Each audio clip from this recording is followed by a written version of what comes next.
इस वक्त मैं आपकी बस्ती में आया हूं और आप लोगों के चेहरे को जितना हसास और बस्सास देख रहा हूं, आपकी पेशानी पे जो इत्मीनान देख रहा हूं, आँखों में जो इत्मीनान देख रहा हूं, वो इस बात की दलील है कि आप लोगों ने MIM को वोट देने का फ़ैसला कर लिया है। मैं इसके लिए आप लोगों का शुक्रिया अदा करता हूं। मेरे भाइयों, अमर बैसा के ताल्लुक़ से जब भी बात होती है तो एक बात होती है कि ये इलाका बड़ा पिछड़ा है, बड़ा पसमानदा है और सच्चे मानों में पसमानदा है भी। पिछड़ा कहते हैं अंधेरापन को, पसमानदा कहते हैं नीचे गिरे हुए लोगों को, बदहाली कहते हैं बदहाल लोगों की ज़िंदगी के आसाइश से महरूम लोगों को बदहाल कहते हैं। आपकी ज़िंदगी की कोई कल ऐसी नहीं दिखती कि जिससे ये लगे कि यहाँ पर थोड़ी देर के लिए तो हर जगह मसाइल खड़े हैं। आप जब कोचाधामन जाते होंगे, बहादुरगंज जाते होंगे तो आप एक मुकाबला करते हैं तो आपको ऐसा लगता है कि साहब वहाँ के बनिस्बत हम लोग बहुत पीछे हैं, वहाँ बहुत बेहतर हैं लोग, सड़कें अच्छी हैं, स्कूल अच्छा है, हॉस्पिटल का निज़ाम है, रातों दिन गाड़ी जाने आने में कहीं दिक्कत नहीं है, बीमार पड़े तो एम्बुलेंस आ जाता है, फसलों की कीमत अच्छी मिल जाती है, किसानों के खाद उसके घरों तक पहुंच जाते हैं, ट्रैक्टर ले जाने में खेतों में कोई दिक्कत नहीं है, 12 महीना लोगों की घरों तक गाड़ियां आ जाती हैं।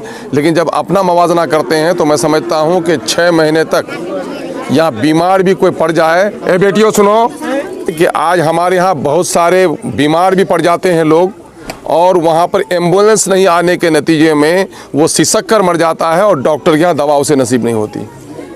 आज हमारी बहुत सारी बेटियां हैं जो सावन भादों में भी उसकी रुखसती हो सकती है, लेकिन चूँकि 4 चक्का बस्ती तक नहीं आएगी, उनकी शादियां रुक जाती हैं। इस सच्चाई से कोई इनकार कर सकते हैं कि गरीबी हमारे यहाँ इस कदर है कि बाप माँ बीमार है और समझता है कि 2 महीना लौटे उसे मैं अपना बाप माँ दखवा नहीं पाऊँ, लेकिन पंजाब धान कोड़ा चले या अच्छे नहीं नीचे। ये भी एक गरीबी है। अगर हसास तबीयत है तो ये भी देखिएगा कि नई नवेली दुल्हन है, 15 दिन शादी किए हुए हैं, मेहंदी का रंग भी फीका भी नहीं हुआ है और दूल्हा दुल्हन को छोड़कर पंजाब मजदूरी करने के लिए चला जाता है। ये देख रहे हैं कि नहीं कहें? ये गुर्बत, ये ज़िंदगी क्यों है? कौन है इसका जिम्मेदार? आप लोग यहाँ आलिम लोग हैं और आलिम लोग आप अक्सर समझाते हैं कि जो सूरत हाल है यहाँ पर, हमारे आलिम लोग अक्सर तकरीर में सुनाते हैं कि साहब खुदा उस कौम की हालत नहीं बदलेगा जब तक वो कौम अपनी हालत को बदलने के लिए तैयार नहीं होगी। ये बात सही है ना? ये बात किसी आलिम का जुमला नहीं है, ये कुरान का तर्जुमा है। खुदा ने वादा कर लिया है कुरान मजीद में कि जब तक कोई कौम अपनी हालत को बदलने पर तैयार नहीं होगी, अल्लाह भी उसकी हालत नहीं बदलेगा। वो कदम उठाएगा तो अल्लाह मदद करेगा, खड़ा रखना चाहेगा तो उम्र भर खड़ा रहेगा, अब मंजिल तक नहीं पहुँच सका, 2 कदम आगे नहीं बढ़ पाएगा वो। तो मेरे भाई, वोट जो है दरअसल ये 5 साल के बाद जो इलेक्शन होता है, ये इलेक्शन दरअसल आपको अपने नुमाइंदे के चुनने का एक बड़ा हक है, ये हथियार है जमहूरियत में। ये वो हथियार है जिसके ज़रिए से आज अभी 10-11 आदमी खड़े हो रहे हैं। जिसको आप वोट दे दीजिएगा वो आदमी तख्त पर बैठ जाएगा, गोया पूरे बिहार में मशहूर हो जाएगा, और जिसको वोट नहीं दीजिएगा उसको गिरा दीजिएगा आप।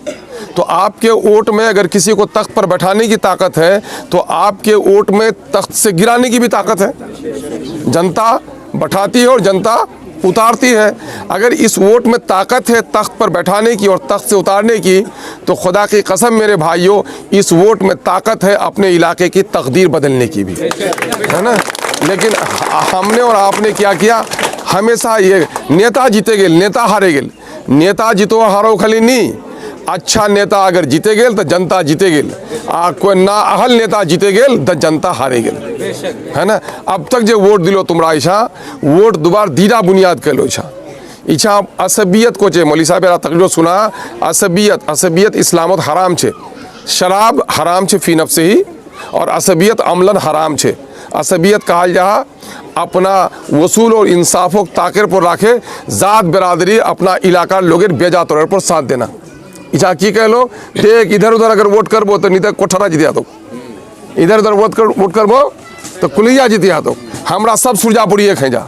जब सब खता टोली का आदमी एक हो जाओगे और झगड़ा पड़े बजरा टोली से और खता टोली का सब लोग बोलोगे सब लोग एक हो जाओ, तो क्या इंसाफ मिल सकेगा? वहाँ तरफदारी हो जाएगी बस्ती की। और कह दो कि बजरा टोली और खता टोली कुछ नहीं है बे मियाँ, जे गलती करिया में चौराहा पर वहाँ पर सजा है बे, तो वहाँ इंसाफ होगा। तो आपने और हमने शराब पीने वाला माँ बहन की तमीज़ भूल जाता है।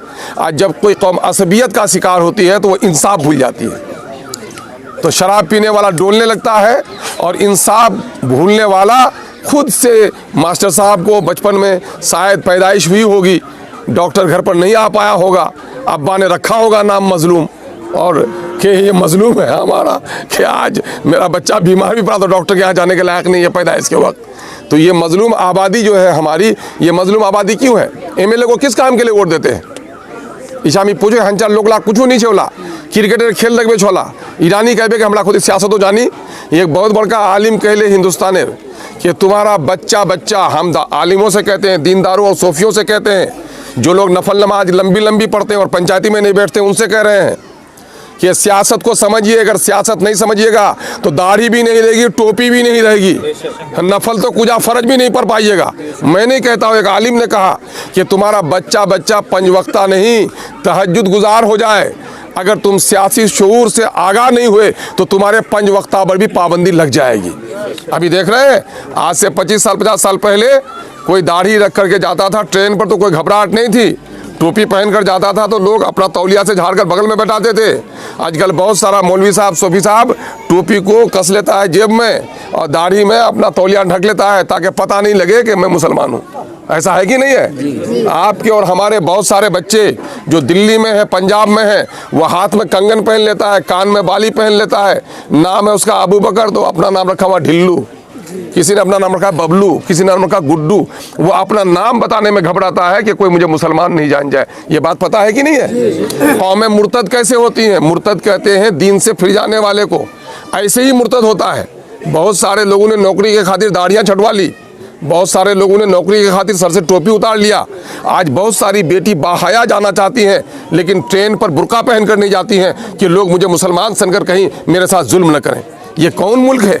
ये मुल्क किसी के बाप की जागीर नहीं है, ये मुल्क आपका और हमारा मुल्क है। इस मुल्क में ऐसा क्यों हो गया भाइयों?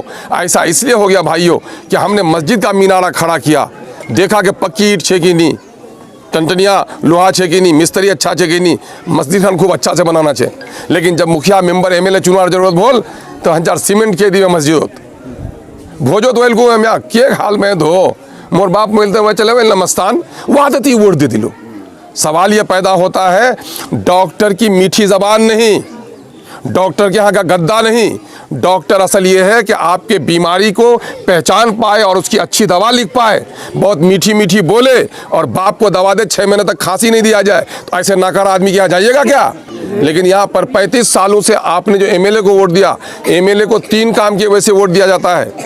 यहाँ की कुछ राजनीति इरा की वजह अहमियत बोले दिन है कि मामला इरा बोल क्या कुछ राजनीति, राजनीति मतलब बोल राज चलाने की नीति। तो पूरा जो राज चलबे, सड़क कुनिया बनबे, पुल कुनिया बनबे, चोरी की सजा है बे, शराबिर की सजा है बे, इला कानून कुनिया बनो, इला कानून बनो 4 दुकानों, इला कानून बनो मस्जिद चबूतरात, इला कानून बनो असम्बली और पार्लियामेंट हो।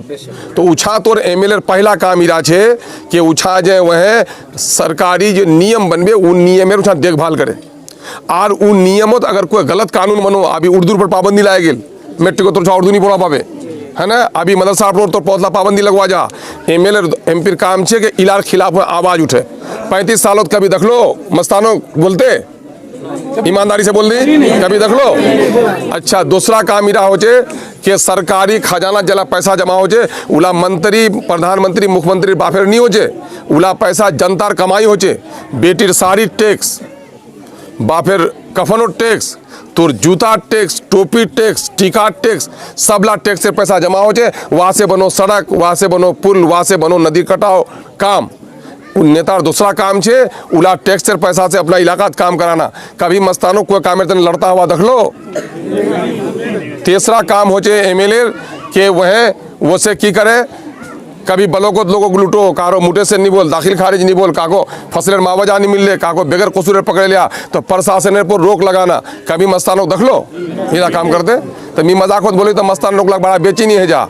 इरा तो गाँव तरीका है कि जरा बेलो खूब सानी करानी खिलाइस, अगर हाल चंगो दोनित बोठे तो बाकी करोइस करोइस न है। तो जो जिसको हम खातिर करते हैं अरे बैलो क्यों आते पालो आदमी 2 मील वार देने इस बार वहाँ सिंह वार देने है ना वहाँ पालो की बात है कि खेतों जोताई है, लेकिन जब वो जोताई में भी बैठ जाए, चोंगों में भी